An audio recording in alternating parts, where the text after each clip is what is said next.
Hello students, मैं professor Moin Athar, director institute of legal studies, Shri Ram स्वरूप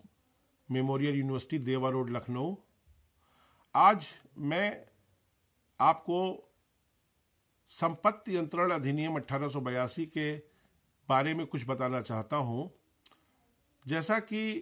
संपत्ति अंतरण अधिनियम 1882 ये कहता है कि केवल और केवल विशिष्ट रूप से अचल संपत्तियों के अंतरण से संबंधित ही ये अधिनियम है और केवल अचल संपत्तियों के अंतरण को ही यह डील करता है। तो ऐसे में जो 1882 का ये संपत्ति अंतरण अधिनियम है, ये विशिष्टता केवल और केवल संपत्ति ऐसी अचल संपत्तियों के अंतरण से संबंधित है, जिनमें 5 प्रकार से संपत्तियों के अंतरण का उल्लेख किया गया है, जिनमें कहा गया है विक्रय द्वारा, बंधक द्वारा, पट्टा द्वारा, विनिमय द्वारा और दान द्वारा 5 प्रकार से संपत्तियों का अंतरण इस अधिनियम के अधीन किया जा सकता है। वहीं दूसरी ओर यदि चल संपत्ति के अंतरण किए जाने की बात करें तो माल विक्रय अधिनियम के अधीन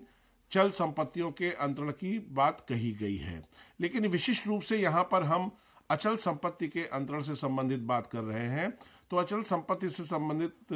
जो भी संपत्ति का अंतरण है, उसमें कहा गया कि इन 5 तरीकों से संपत्ति का अंतरण किया जा सकता है। आज हम आपको संपत्ति अंतरण अधिनियम की धारा 6 के बारे में बताना चाहते हैं। और धारा 6 ये कहती है कि सभी प्रकार की संपत्तियों का अंतरण किया जा सकता है, केवल कुछ अपवादों को छोड़कर। यद्यपि धारा 6 क ये कहता है कि संभावनाओं के आधार पर संपत्ति का अंतरण नहीं किया जा सकता। एक और धारा 6 ये कहता है कि सभी प्रकार की संपत्तियां अंतरित हो सकती हैं, केवल कुछ अपवादों को छोड़कर। तो धारा 6 के अधीन जो 10 सबसेक्शंस बताए गए हैं, वो उन अपवादों का उल्लेख करता है जहां पर संपत्तियां का अंतरण नहीं किया जा सकता है, जिनमें से पहला है 6 क ये कहता है कि संभावनाओं के आधार पर संपत्ति का अंतरण नहीं किया जा सकता है। यानी किसी संपत्ति को भविष्य में अपने किसी नातेदार, रिश्तेदार से उत्तराधिकार में प्राप्त करने की संभावना यदि है, तो ऐसे में उस संपत्ति का अंतरण तब तक नहीं किया जा सकता जब तक कि वो संभावना निश्चितता में न परिवर्तित हो जाए। यानी कि केवल किसी संपत्ति को भविष्य में प्राप्त करने की संभावना है, तो उस आधार पर आज हम उस संपत्ति को अंतरित करते हैं। तो निश्चित तौर पर जब आज हम उस संपत्ति को अंतरित करने का अधिकार ही नहीं रखते हैं, जैसा कि कहा गया है कि Nemo dot non code habit की बात कही गई है कि जो कोई भी व्यक्ति अपने से बेहतर स्वत्व का अंतरण नहीं कर सकता है, तो यदि वो संपत्ति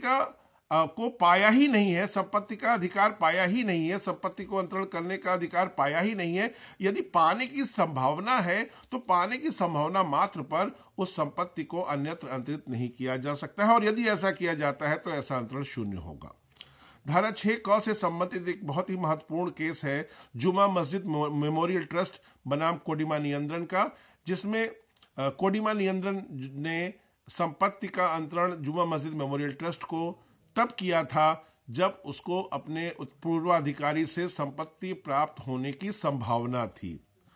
लेकिन तब तक संपत्ति उसने प्राप्त की नहीं थी, संपत्ति प्राप्त करने की संभावना थी। तो जुमा मस्जिद मेमोरियल ट्रस्ट को उसने संपत्ति का अंतरण किया,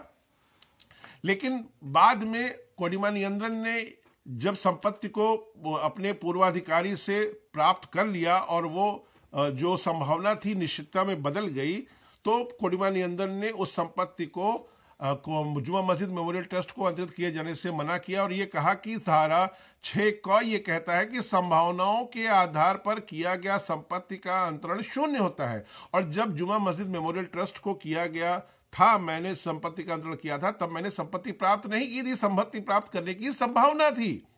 तो इस आधार पर संपत्ति का अंतरण जुमा मस्जिद मेमोरियल ट्रस्ट को किया गया था, वह शून्य है। ऐसे में जुमा मस्जिद मेमोरियल ट्रस्ट की ओर से संपत्ति अंतरण अधिनियम की धारा 43 का उल्लेख का हवाला दिया गया, जो ये कहती है, डॉक्ट्रिन ऑफ स्टॉपेल की बात करती है, विबंधन के सिद्धांत की बात कहती है, और ये कहती है कि कोई व्यक्ति जिसने पूर्व में कोई कथन दिया है तो पश्चात में वो अपने कथन से मुकर नहीं सकता है। इस आधार पर सुप्रीम कोर्ट ने अंततोगत्वा ये निर्णय लिया कि भले ही धारा 6 क ये कहता है कि संभावनाओं के आधार पर संपत्ति का अंतरण नहीं किया जा सकता है, लेकिन वहीं दूसरी ओर धारा 43 संपत्ति अंतरण अधिनियम की धारा 43 ये कहती है कि अगर किसी व्यक्ति ने तथ्य के भ्रम में या कपटपूर्ण आशय से संपत्ति का अंतरण कर दिया है और बाद में उसने उस संपत्ति के स्वामित्व को प्राप्त कर लिया है,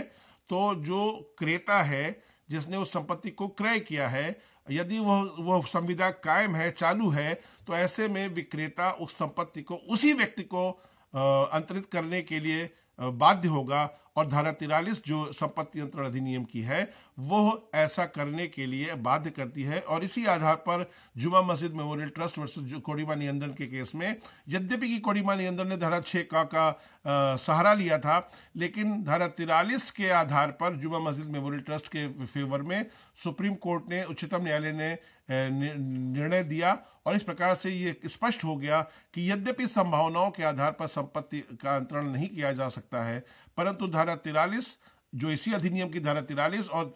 इसी अधिनियम की धारा 6 क के दरमियान कोई विरोधाभास नहीं है, दोनों अलग अलग आयामों की बात करते हैं। इसी प्रकार आज के लिए सिर्फ इतना ही, और अगले चरण में हम फिर आपको संपत्ति अंतरण अधिनियम से जुड़ी हुई और जानकारी देते रहेंगे। धन्यवाद।